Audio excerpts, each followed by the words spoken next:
ইয়া আল্লাহ, তুমি মায়ের চেয়েও বেশি ভালোবাসো, বাবার চেয়েও বেশি মহব্বত করো।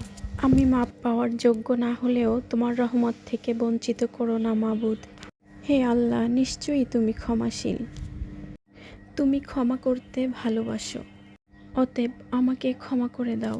সব কিছু ভেঙে যাওয়ার পর যদি আপনি আল্লাহকে আঁকড়ে ধরেন, তাহলে জেনে রাখুন আপনি হারেননি, বরং জিতেছেন। দুনিয়া তোমাকে বারবার ঠকাবে, মানুষ বদলে যাবে, কিন্তু মুহাম্মদ সাল্লাল্লাহু আলাইহি ওয়াসাল্লামের শেখানো পথ কখনো বদলায় না। সেই পথেই আছে শান্তি, নিরাপত্তা, সফলতা। মৃত্যুর পর সকল মুসলিমের ঠিকানা হোক জান্নাতুল ফেরদাউস। আমিন। মুগ্ধ করার মতো সৌন্দর্য ধারণ করেও নিজেকে পর্দার আড়ালে রাখা, সিদ্ধান্ত নিতে পারা রবের অপূর্ব এক রিজিক, অমূল্য এক নেয়ামত।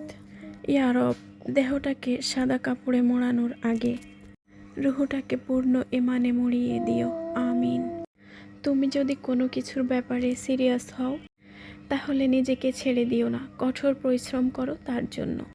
তাহাজ্জুদ পড়ো এবং আল্লাহর উপর ভরসা করো যে সে তোমার দোয়া কবুল করবে।